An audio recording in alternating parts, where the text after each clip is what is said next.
So early, I think it was maybe 2023, I was looking at sort of, at the time I didn't have any 350s, so I was looking at other pairs that were reasonably in price but kind of gave me that sort of similar vibe. And it was like one of those things at the time. 350s were very expensive on the resale market and I didn't really have a pair, so I grabbed this sneaker just to sort of see what it was like, and it's the NMD S1, and I bought them for like £80, so they were on sale. And I thought, and however, the trainer itself just feels very different on foot, and it's basically I like the way the upper looks, because it's got the Adidas branding on it, and it's got this prime knit sort of material, this sort of soft material on this as well, and just feels sort of nice, almost like a sock.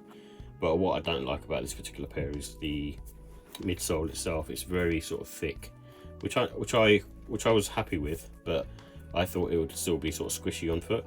But because this is so thick, you don't get any of that sort of squishy feeling on foot. It just feels quite sort of firm to the touch, and even when you have it on feet. And then the outsole as well looks very nice, you know, probably really good for sort of winter time. But again, it just feels like firm on foot, and also the outsole makes it very very heavy shoe. And with these, you kind of want to be careful as well, because the sizing, they run big, which is unlike Adidas. Usually they run small, but with this one they run big. And I still went true to size on these, and they fit me perfectly. But I think for most people, you probably want to go half size down. But it's a cool looking trainer, don't get me wrong, and I think if you can pick it up on sale at a good price, it's worth getting. Especially like if you don't like wearing, I suppose, leather shoes during the winter time, this is probably a good one to get, because you have a lot of protection from the elements up here, and the outsole and midsole being quite sort of thick and rugged, which will kind of basically help with grip and keep you in place. And also this upper will keep you slightly warm as well, because it's not like it's too breathable, and it's got that kind of knit material.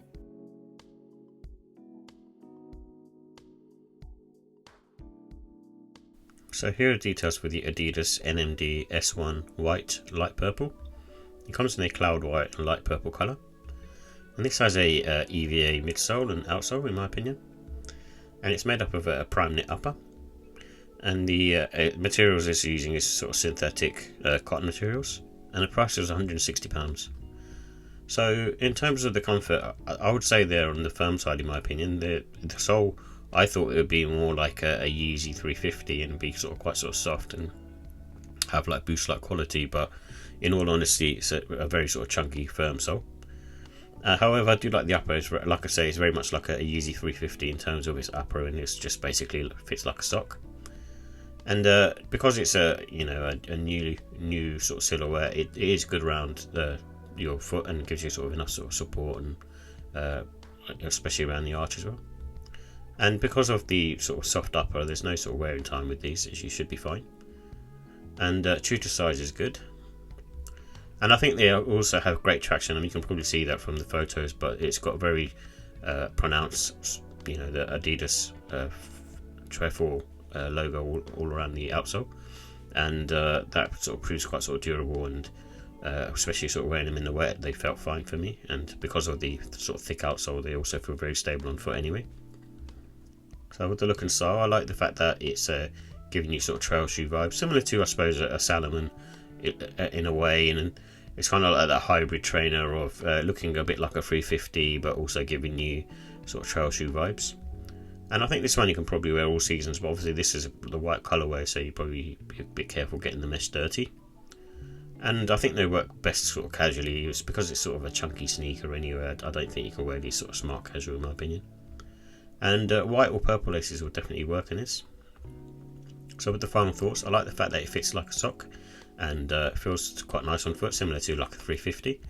And they do have really great grip as well, and the outsole is very rugged, and that's got a cool look to it. With the cons, I think the cost and also the comfort is very mid really. So it's really, I thought that would be a lot better, especially for the price that you're paying. And the midsole and outsole is still on the very heavy side as well, so as much as it's firm, it's very heavy as well. So with the ratings, I give the look and style a 4 out of 5. It's a nice looking sneaker, and what drawn me to it was, at the time I was looking to get a pair of Yeezy 350s and couldn't find them at a reasonable price, so I picked these up on sale. But they look the part, but probably don't perform the part, and that's why I give the Comfort a 3. It's not like it's too bad, but it does feel very sort of firm on the foot, and kind of, you know, you expect it to be better in terms of its sort of comfortability, really. And the quality, I think it's not bad in terms of its quality. You know, it's got a sort of prime knit upper, and the outsole is very sort of rugged, so it's just not using that much tech in my opinion. And the pricing, I give that a 3. It's just £160. It's priced way too high. And overall, it's another one of those sort of okay sneakers. I'm not really like that enamoured by it, but it's fine at the end of the day. But I wouldn't be rushing out to sort of buy another pair.